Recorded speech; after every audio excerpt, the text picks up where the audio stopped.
Terima kasih Tuhan. Mari persiapkan hati kita kembali, kita mau menyambut kebenaran firman Tuhan.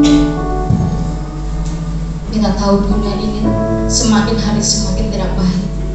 Tapi kita percaya, kita mau bersandar dan hanya tetap mengandalkan Tuhan. Biar Tuhan Yesus pribadi akan menjadi perisai kotak perlindungan dalam hidup kita. Amin. Haleluya. Sebelum kita mendengar firman Tuhan, kita mau memberikan korban syukur kita yang terbaik buat Allah kita yang dahsyat dan berguna untuk pekerjaan Tuhan di tempat ini. Dengan kasih Kristus kita berdoa persembahan.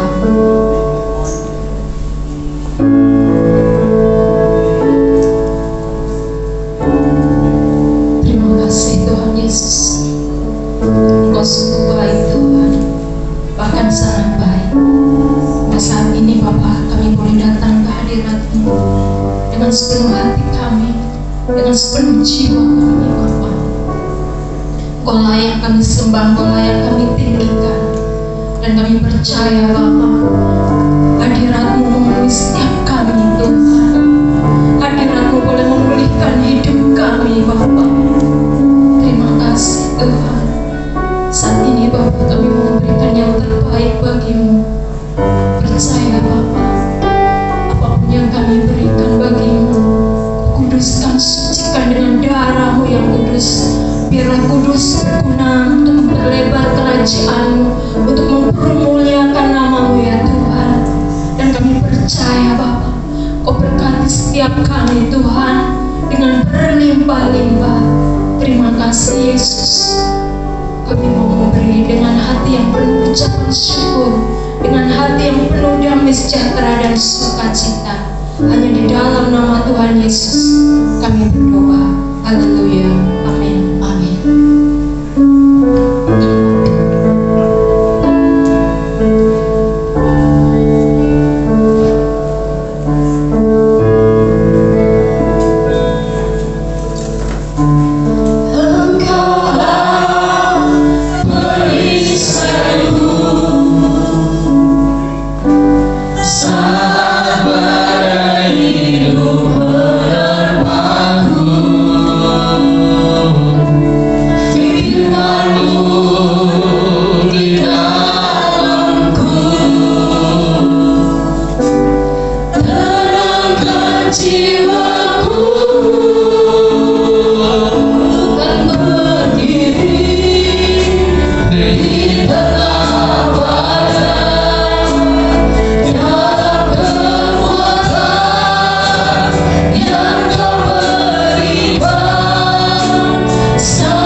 Inilah kami ya Tuhan, kami datang ke hadirat-Mu untuk sungguh memohon berkat sekali lagi dari Engkau. Apa yang Engkau telah sediakan, kiranya ya Tuhan boleh tercurah kepada setiap kami pagi hari ini. Amin. Juga untuk anak-anak-Mu sekolah minggu ya Tuhan, mereka sebentar akan menerima pengajaran firman-Mu. Kiranya ya Tuhan Engkau pakai seluruh guru-guru sekolah minggu, diurapi Tuhan, diberkati Tuhan, dipakai oleh Tuhan sungguh untuk saluran berkat bagi anak-anak sekolah minggu. Mereka boleh bertumbuh dalam pengenalan kepadamu. Firman-Mu boleh menjadi penopang bagi anak-anak ini, diberkati dalam pergaulan mereka, diberkati dalam pertumbuhan mereka. Terima kasih Tuhan. Kami juga seluruh jemaat-Mu ya Tuhan, kiranya firman-Mu menjadi berkat baru bagi kami semua ya Tuhan. Kami diteguhkan, kami sekali lagi boleh sungguh diamankan ya Tuhan dari kegelapan dunia ini. Firman-Mu sungguh akan menjadi terang bagi kaki kami ya Tuhan. Dalam nama Yesus kami sambut kebenaran firman-Mu yang siap diberkati oleh firman Tuhan. Bersama saya katakan amin. Terpujilah nama Tuhan, Dia sungguh luar biasa. Tuhan senantiasa menunjukkan betapa besar kasih-Nya kepada kita. Dia tidak pernah meninggalkan kita. Dia selalu tersedia, available ya. Tuhan itu selalu tersedia karena Dia menyertai kita. Dia Immanuel bersama dengan kita. Oh, puji Tuhan. Apa kabarnya pagi ini? Luar biasa. Luar biasa. Puji Tuhan. Luar biasa karena penyertaan Tuhan. Luar biasa karena roh yang ada pada kita itu adalah roh yang terbesar di alam semesta ini. Tuhan menjaminkan hidup kita untuk selalu menjadi umat pemenang. Itu yang luar biasa. Di tengah-tengah kegelapan dunia ini, di tengah-tengah tantangan hidup di dunia ini, ada jaminan Tuhan. Itu yang luar biasa. Dan salah satunya adalah kuasa firman Tuhan. Firman Tuhan itu adalah hidup dan berkuasa. Kalau kita senantiasa menghidupi firman, kita hidup di dalam firman, itu yang luar biasa bagi orang Kristen. Kita akan diteguhkan, dikokohkan, kita akan bisa berdiri di tengah-tengah badai. Itu luar biasa sekali. Wow, gitu ya. Saya selalu bisa mengatakan wow, luar biasa. Bersama Tuhan itu sungguh luar biasa. Di awal tahun masih menyala ya. Saya berkata awal tahun karena ini pohonnya masih menyala. Firman Tuhan pagi ini sekali lagi akan membekali kita di awal tahun ini. Apa sudah mulai kelihatan yang mengintip jalan Tuhan atau jalan hidup saudara di tahun ini? Sudah diberi 15 hari oleh Tuhan di tahun ini ya. Sudah mulai lihat jalan yang berliku, sudah mulai lihat jalan yang menanjak ya. Ada yang mulai jalannya kelihatan, wah di sana kok sudah mulai aspalnya rusak gitu ya. Jangan takut. Di akhir tahun firman Tuhan membekali kita dengan apa? Ebenezer. Dia Tuhan sampai saat ini selalu dan akan selalu menolong kita. Itu Ebenezer.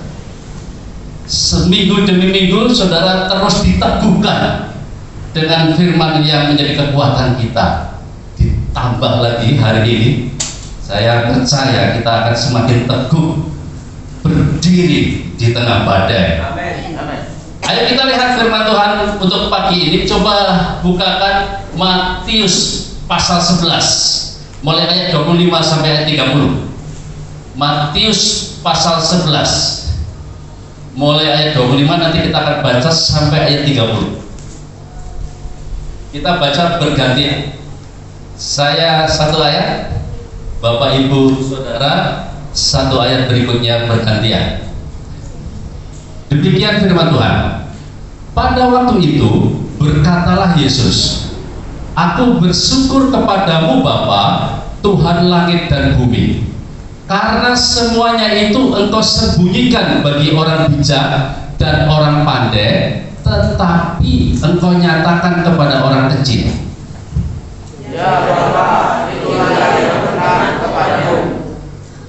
Semua telah diserahkan kepadaku oleh Bapakku, dan tidak seorang pun mengenal anak selain Bapa, dan tidak seorang pun mengenal Bapa selain anak, dan orang yang kepadanya anak itu berkenan menyatakannya. Marilah kepadaku semua yang menjadi susah dan beban berat, aku akan berikan kelegaan. Pikulah kuk yang kupasang dan belajarlah padaku, karena aku lemah lembut dan rendah hati, dan jiwamu akan mendapat ketenangan. Sebab hukum yang kupasang itu enak dan bebanku ringan. Haleluya, amin.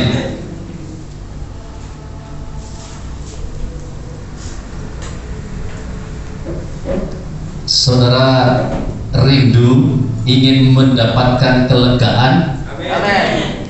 Apa sih kelegaan itu? Lega, merasa lega, merasa plong, gitu ya. Hari-hari ini panas sekali cuacanya, karena saya kerja di sawah. Sungguh saya kerja di sawah. Kalau ada saudara tidak percaya, ikut saya. Apa saja saya lakukan, galeng, matun, saya tahu itu. Bukan hanya tahu, saya melakukan itu. Ya, saya dan istri saya tandur padi. Ya. Tapi ini yang saya mau katakan kepada saudara. Cuaca begitu panas. Kerja dari pagi, jam 9 itu sudah mulai hangat ya. Jam 10 apalagi itu sudah mulai berkeringat. Saya tidak nyampe jam 12. Tidak kuat karena begitu panasnya. Biasanya jam 10, setengah 11 saya sudah pulang. Tapi kadang-kadang kalau saya ikuti orang kerja di sawah, kadang-kadang saya coba tahan sampai jam 11. Panas sekali. Sampai rasanya itu seluruh air di tubuh saya itu keluar dan berupa keringat, ya. Begitu jam 11 beduk itu ya, orang-orang kan sudah mulai istirahat. Rasanya itu begitu berteduh, saya biasanya bawa sebotol air, gelegek gitu ya, lega gitu ya. Ada di bawah pohon, sejuk, tidak kepanasan lagi, itu rasanya kelegaan. Kalau saya pulang ke rumah, saya berbaring di lantai ini, benar, di lantai yang keramik itu, karena dingin. Rasanya itu saya sudah meninggalkan rasa panas yang ada di sawah itu. Tapi bukan hanya itu, bukan hanya kepanasan, tapi juga kesel, capek, payah. Apalagi kalau galeng mencampur atau matun yang terus bungkuk itu, capek.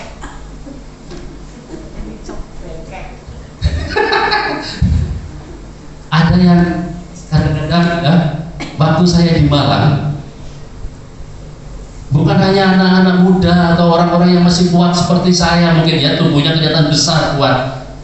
Maaf, ada ibu-ibu kalau di gunung itu turun dari gunung sudah jalannya setapak, susah ya. Ibu-ibu itu masih gendong kayu bakar. Saya kadang-kadang itu membayangkan kalau saya pun belum tentu kuat ngangkat itu. Tapi ibu-ibu itu gitu ya. Saya itu ngerasa nol seperti itu. Capeknya, payah itu. Kembali ke ayat 28. Perhatikan janji Tuhan ini. Apa ada yang menulis di rumahnya ayat ini? Ini ayat yang baik sekali. Mengawali tahun ini, mengawali dan memulai langkah kita di tahun ini lagi, di bulan pertama ini. Kalaupun tadi saya katakan mungkin mulai melihat jalan menanjak, jalan berliku, jangan khawatir. Tuhan langsung membukakan rahasianya. Marilah kepadaku semua yang letih, lesu dan berbeban berat. Tetapi yang dimaksud Tuhan bukan, yang dimaksudkan firman Tuhan ini bukan capek letih di sawah, mencangkul atau mengangkat beban. Lebih daripada itu, seringkali kita mengalami kecapean, keletihan, kepayahan karena beban batin, beban jiwa, persoalan, masalah yang terus-menerus, kesulitan, penderitaan, himpitan dunia ini. Itu membuat kita capek, tapi bukan tubuh jasmani, tapi keadaan hati, pikiran yang letih, lesu, berbeban berat. Ini yang Tuhan membukakan rahasia bagi umatnya yang mengalami keadaan keletihan seperti itu. Engkau dijanjikan kelegaan. Engkau akan plong, bebas dari beban berat yang menekan selama ini. Saya percaya bahwa seringkali ini menjadi tantangan hidup kita. Memang doa kita selalu baik. Setiap kali kita berdoa, kita selalu memohon kiranya kita dihindarkan dari segala kesulitan, penderitaan, masalah. Tetapi dunia ini juga tidak tinggal diam. Iblis senantiasa mencari kelemahan kita. Iblis bahkan dengan sengaja, sekali lagi iblis bahkan dengan sengaja melepaskan panah apinya untuk menjatuhkan umat Allah.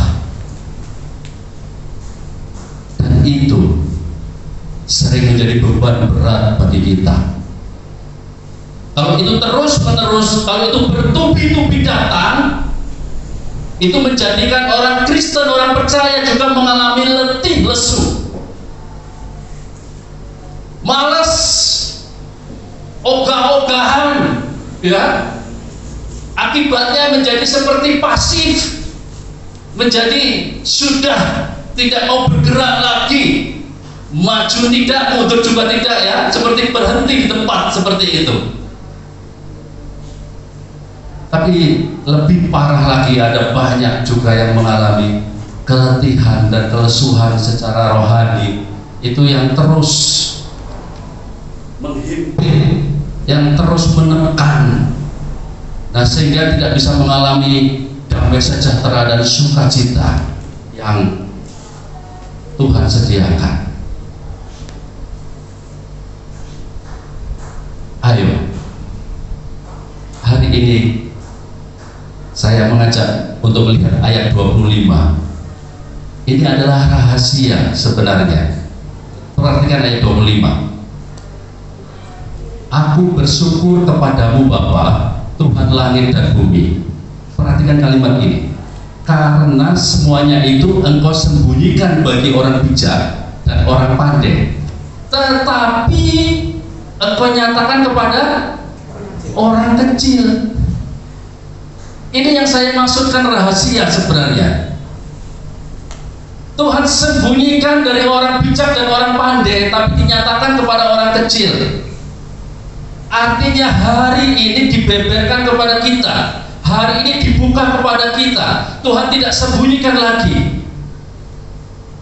Ada paling tidak 3 rahasia yang Tuhan nyatakan kepada kita pagi hari ini, supaya kalau kita mengalami letih, lesu, dan beban berat, kita bisa mendapatkan kelegaan dari Tuhan. Supaya kalau apapun Tuhan izinkan terjadi, masalah, kesulitan, penderitaan dalam hidup kita, kita hadapi, bahkan seperti lagu tadi katakan, kita berdiri di tengah-tengah badai, kita tetap memiliki hati yang tenang, jiwa yang tenang. Itu janji Tuhan. Nah, apa rahasianya? Lagi, kembali ke ayat 28. 3 rahasia itu sebenarnya sederhana. Saya pernah menyampaikan mungkin 2 tahun yang lalu ya, tempat ini kalau saudara ingat. Tetapi saya ulangi lagi khotbah ini karena saya seperti diingatkan, digerakkan oleh Tuhan. Sampaikan lagi supaya tahun ini tidak ada jemaat di Penggalan, gitu ya. Tidak ada jemaat di Penggalan termasuk saya yang tahun ini berada dalam keadaan letih lesu. Senantiasa kelegaan dan ketenangan hidup dialami di tahun ini. Ya. 3 rahasia. Yang pertama ayat 28 ini perhatikan. Marilah kepadaku. Ayat 29. Buka ayat 29. Kata pertama dikatakan apa? Pikulah kum, dan belajarlah padaku. Loh, ini ya 3 rahasia ini kita akan kupas pagi hari ini. Supaya kita mendapatkan kelegaan hidup, kita harus marilah, pikulah, dan belajarlah. Supaya mudah diingat, semua kan lah gitu ya, karena ini kata kerja, kata perintah. Kita diperintahkan marilah, pikulah, dan belajarlah. Nah, ya. Bisa ingat? Coba ucapkan bersama saya 2, 3. Marilah, pikulah, belajarlah. Nah, coba kita sekarang kupas satu persatu. Rahasia yang pertama, supaya bisa mendapatkan kelegaan, marilah, ayat 28 sekali lagi, marilah kepadaku. Itu sebenarnya adalah undangan dari Tuhan, dan undangan ini adalah undangan yang indah dari Tuhan. Saya ulangi dan saya tekankan, ini adalah undangan yang indah dari Tuhan. Bukan saja indah kata-katanya, tetapi indah karena siapa yang mengundang kita itu. Sekarang agak lewat ya, orang sudah tidak lagi pakai undangan ya kalau ada pengantin atau ada hajatan itu ya. Biasanya itu dulu masih ada undangan itu ya, sekarang enggak. Yang datang ke rumah saya itu super mie gitu ya. Itu apa namanya? Sorokan ya, nyorok ya, nyorok ya. Tapi di Jawa Timur nggak gitu Pak ya, masih ada undangan ya.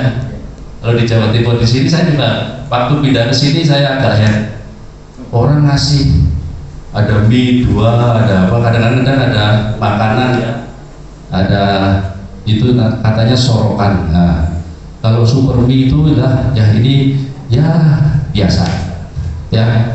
Kalau itu kotakan atau makanan, wah ini harus lebih diperhatikan ya, katanya gitu. Waktu saya, tetangga saya ada yang punya hajat, saya baru tahu artinya.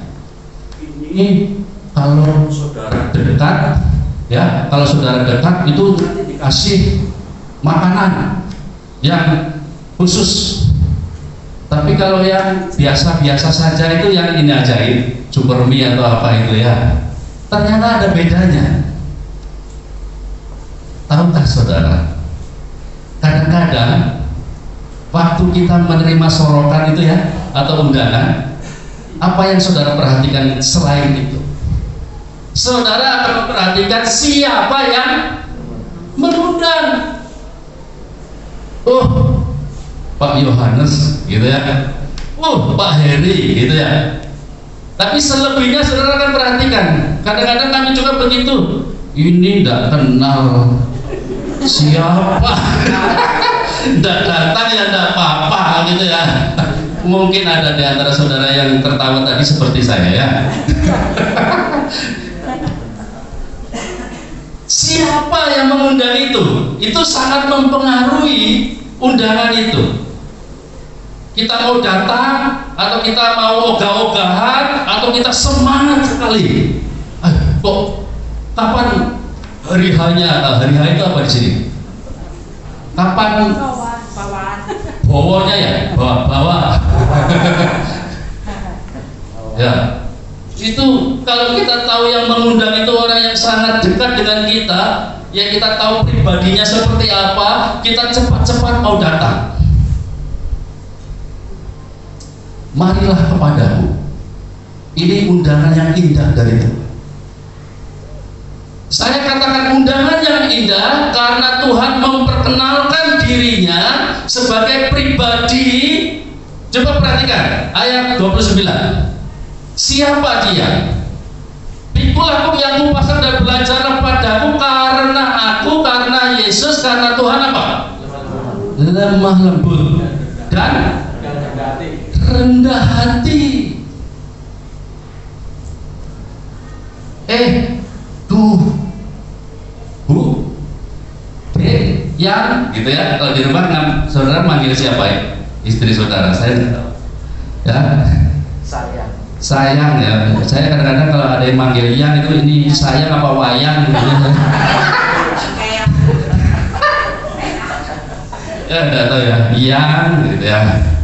Dalam hatinya wayang. Yang undang ini orang sombong, gitu ya. Yang undang ini tuh orangnya itu jengkelkan gitu ya, bencekno gitu ya. Wis, gak usah datang. Yesus memperkenalkan dirinya, marilah kepadaku sebab aku lemah lembut dan rendah hati. Ini untuk meyakinkan kepada kita, saudara. Pada waktu saudara letih, lesu, saudara terbeban berat, Yesus sedang mengingatkan, ayo datang kepadaku.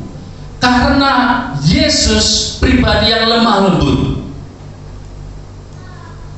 Apa lemah lembut? Yesus menerima siapa saja. Yesus tidak memandang, ada istilah tidak memandang bulu ya. Yesus siapapun boleh datang kepada dia. Dia pribadi yang, kalau lemah lembut itu saya membayangkan dia pribadi yang ramah. Dia pribadi yang mudah.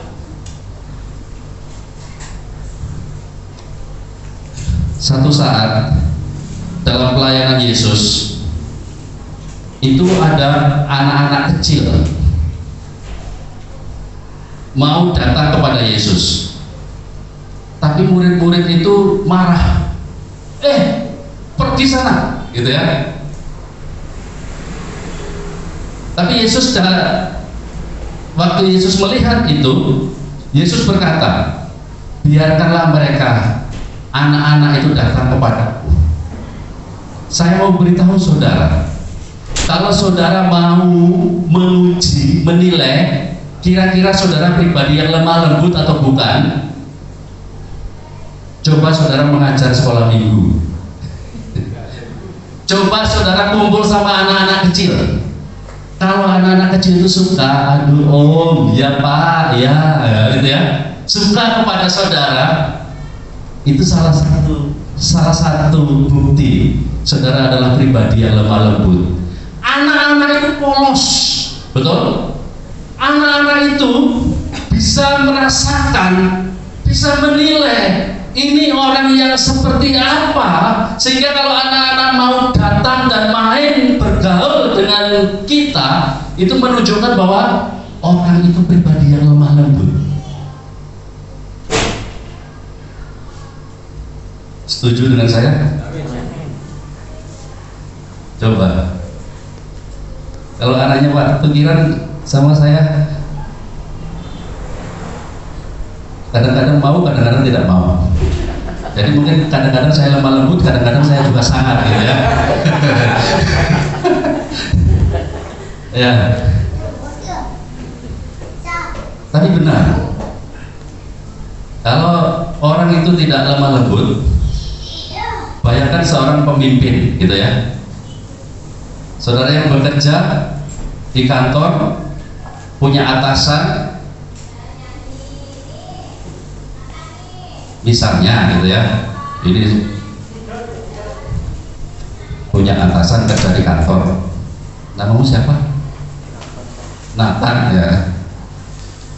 Nathan dipanggil bos gitu ya, suruh menghadap sekarang juga. Nathan sudah gini, karena bosnya kejam, karena bosnya sangar, baru dipanggil seperti itu untuk ketemu bosnya. Nathan sudah gemetar, sudah gugup, sudah takut, karena pribadi sang pemimpin itu menakutkan, mengerikan. Bisa jadi seperti itu kadang-kadang. Tetapi sebaliknya, Nathan dipanggil bos, menghadap sekarang, wah gitu ya. Kalau Nathan tidak takut, tapi datang dengan senang hati, datang dengan semangat, itu menunjukkan bahwa pemimpinnya bukan pribadi yang mengerikan, menakutkan, tetapi pribadi yang lemah lembut, rendah hati. Itu yang dinyatakan Yesus kepada kita, supaya kita kapanpun bisa datang kepada Dia, supaya kita dalam keadaan apapun tidak takut menghadap Dia.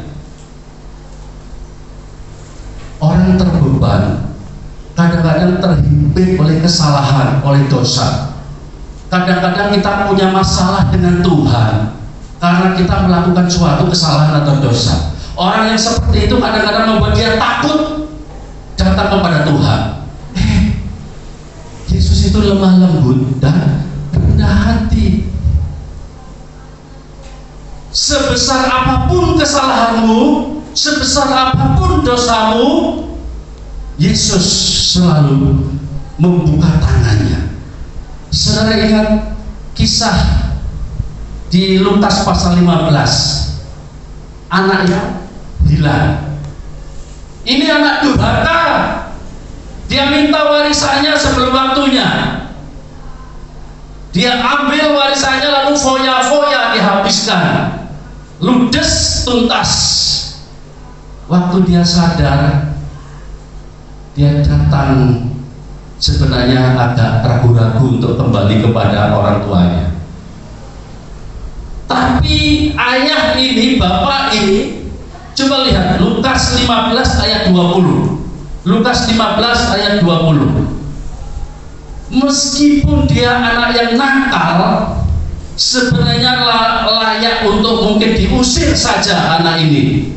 Tapi ayah ini dikatakan seperti ini, maka bangkitlah ia, bapak ini, dan pergi kepada maka bangkitlah ia, anak yang hilang, dan pergi kepada bapaknya. Ketika ia masih jauh, ayahnya telah melihatnya, lalu tergeraklah hatinya, hati ayahnya oleh belas kasihan. Ayahnya itu berlari mendapatkan dia, lalu merangkul dan mencium dia. Ini hati Yesus, menggambarkan hati Yesus, hati Tuhan. Kadang-kadang kita seperti anak yang nakal, anak yang durhaka, Kadang-kadang kita seperti itu, takut mungkin datang kepada Tuhan, tapi ingatlah hari ini Tuhan meyakinkan kepada kita, aku lemah lembut dan rendah hati.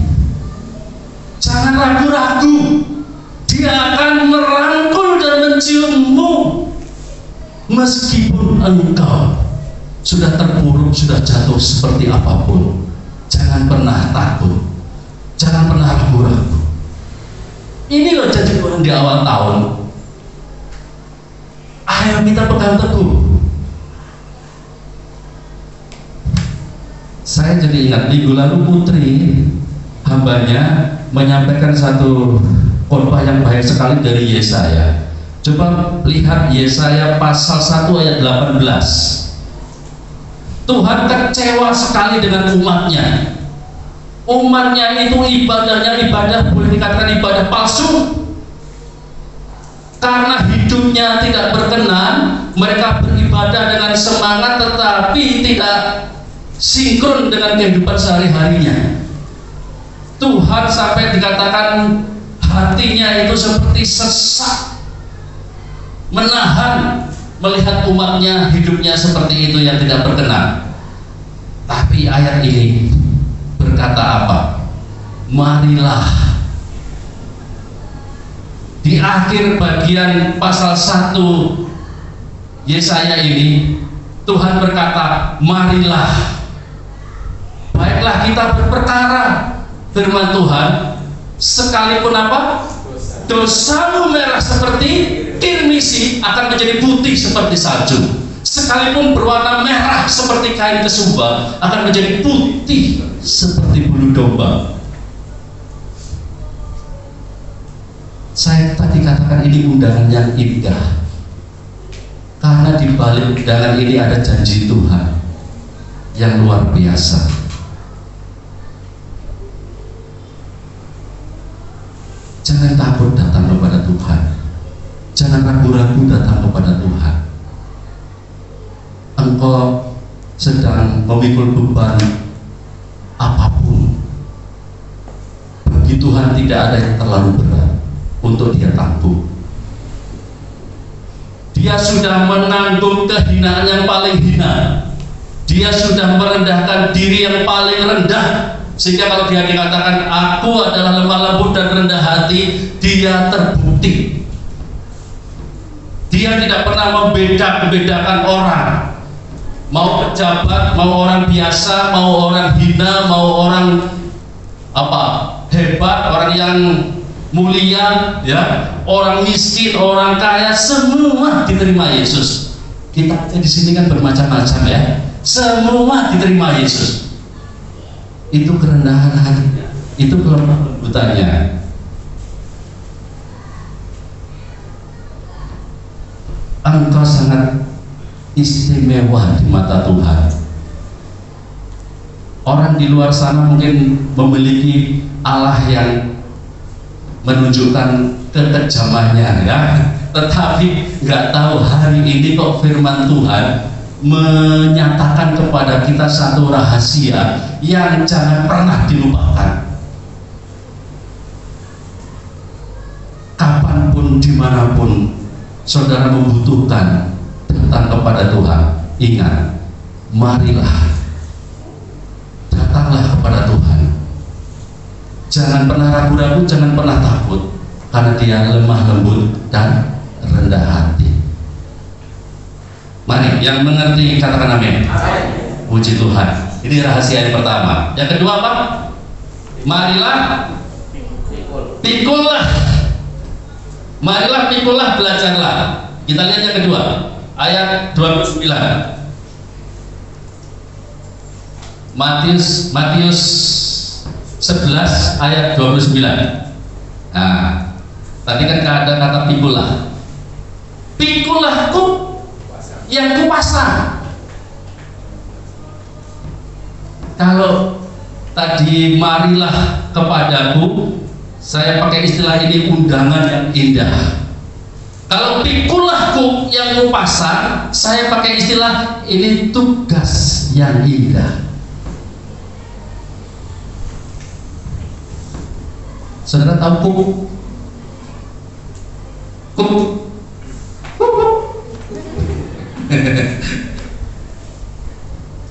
Kalau di sini saya tidak tahu apa bahasanya. Di tempat saya itu pasangan sapi atau kerbau kalau dipakai untuk membaca itu di lehernya itu dipasang itu kayu yang melingkar, dan biasanya kalau di tempat saya itu dua, sapinya dua atau kerbonya dua gitu ya. Memang di tempat lain ada yang satu. Kalau di NTT itu katanya kuda, ya Pak Heri ya, kuda itu satu aja ya. Tapi itu dipasang di lehernya itu ada kuk. Ada yang pernah ngangkat kuk itu? Pernah Pak? Yuk. Ya, waktu di Jawa Timur di Blitar saya pernah ikut membajak sawah dengan sapi itu. Jadi saya tahu betul kadang-kadang untuk memasang kuk itu ya, pasangan itu harus diangkat dan dipasangkan ke sapi itu cukup berat sebenarnya bagi saya, tapi bagi sapi ya tidak. Nah, jadi Tuhan berkata, pikulah kuk yang kupasang. Ini adalah tugas yang indah. Saudara tahu mengapa saya katakan indah? Ayat 30. Di sini jaminannya. Kita baca bersama-sama. 2, 3. Sebab kuk yang kupasang itu apa? Loh, ini yang luar biasa dari Tuhan itu. Marilah kepadaku, dijaminkan oleh Tuhan, aku lemah lembut dan rendah hati. Sekarang pikulah kuk yang kupasang. Tuhan menjaminkan karena kuk yang kupasang itu enak dan bebanku pun enteng. Kadang-kadang kita itu ya mengeluh, Tuhan ini terlalu berat, kuk ini berat sekali Tuhan. Kuk itu menggambarkan tugas yang diberikan Tuhan kepada kita, perintah yang diberikan Tuhan kepada kita. Kok berat sekali ya Tuhan, menjalankan perintah-Mu ini berat sekali. Ada yang kadang-kadang berkata seperti itu, lupa atau belum tahu rahasianya. Ini rahasianya. Tugas perintah itu enak. Saya mau kasih tahu saudara, mengapa Yesus berani berkata seperti itu.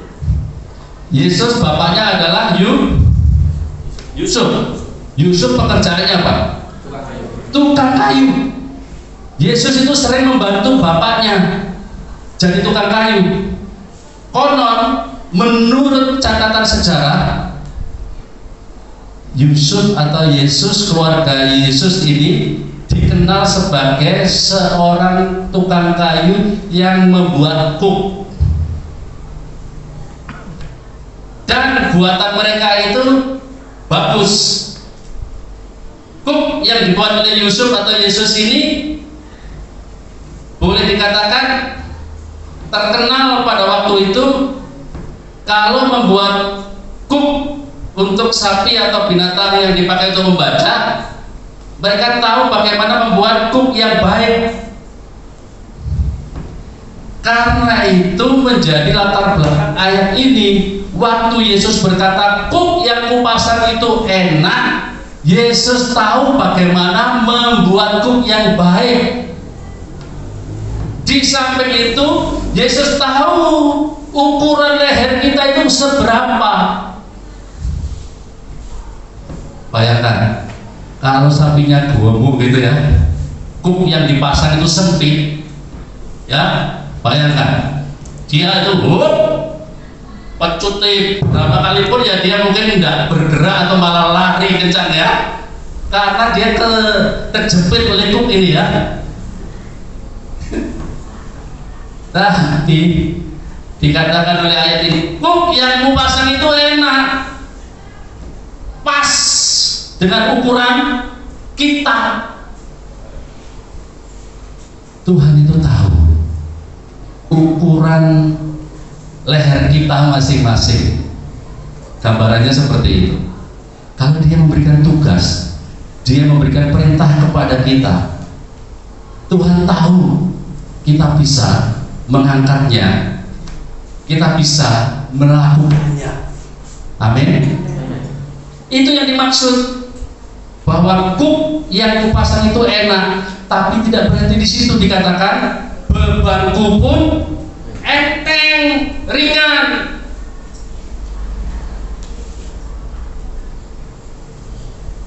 Ayo, orang beriman, orang percaya yang mengandalkan Tuhan, berani mengamini bahwa beban yang diberikan itu ringan. Amin.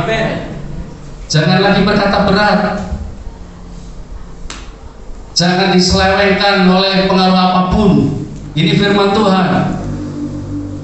Pasti Tuhan sudah mengukur bahwa kita bisa melakukannya karena enak dan ringan. Itu janji Tuhan. Saya tidak tahu, setiap orang oleh Tuhan diberikan tugas atau perintah yang mungkin berbeda. Ada yang jadi WR, ada yang jadi singer, ya, ada yang membawa persembahan, ada yang doa syafaat, ada yang di LCD, ada yang memberitakan firman atau bersaksi di luar sana. Tugas perintah Tuhan itu enak dan ringan. Kita harus memandangnya seperti itu. Itu rahasia firman Tuhan yang hari ini dibeberkan kepada kita. Kalau kita dipengaruhi oleh pengaruh iblis atau dunia ini atau ajaran-ajaran lain, ini berat, ini tidak mungkin, ini tidak mampu, aku tidak sanggup, itu nanti akan membelokkan pengertian kita. Karena Yesus sangat mengerti, sangat memahami kekuatan kita masing-masing.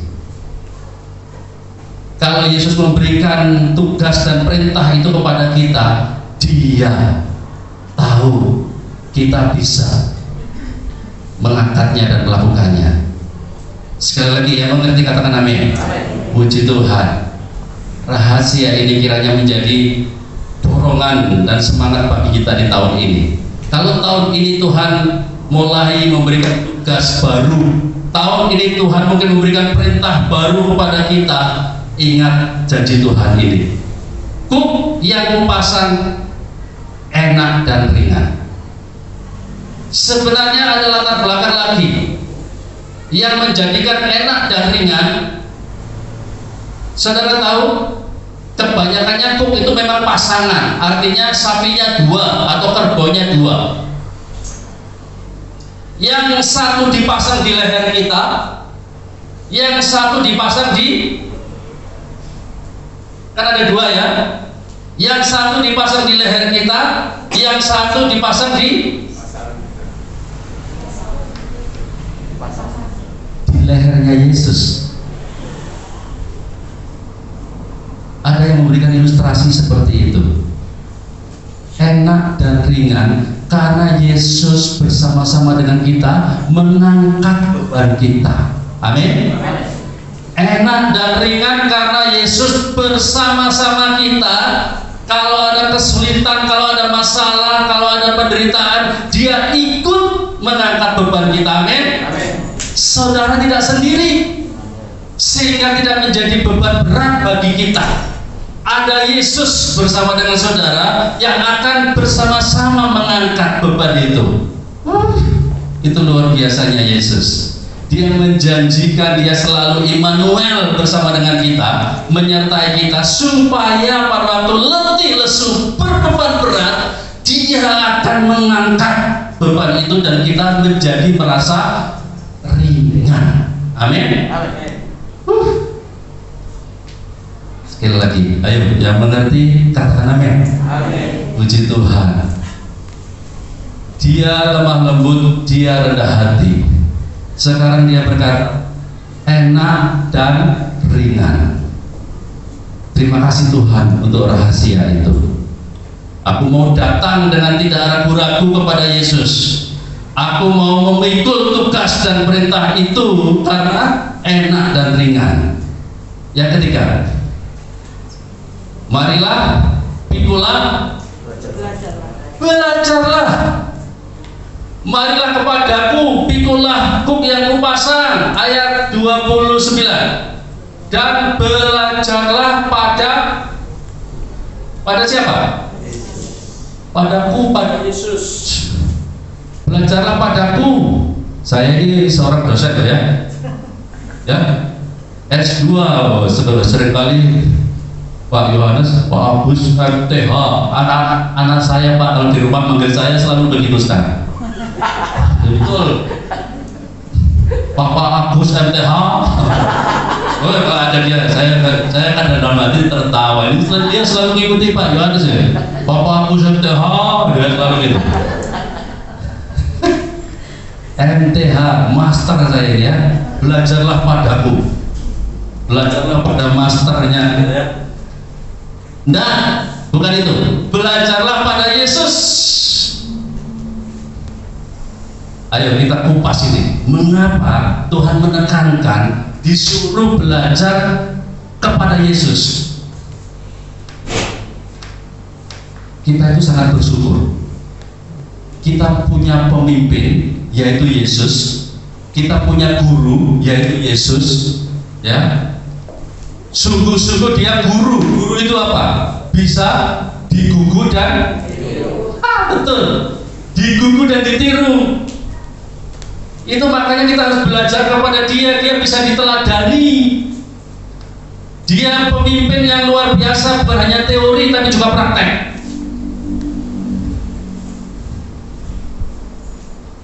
Ada orang dikatakan begini, oh kalau dengar orang itu berkhotbah, ya, ada seorang berkhotbah itu di komentari begini, wah dia itu gajah dibelangkoni. Ya, jangan bilang kepada saya seperti itu ya.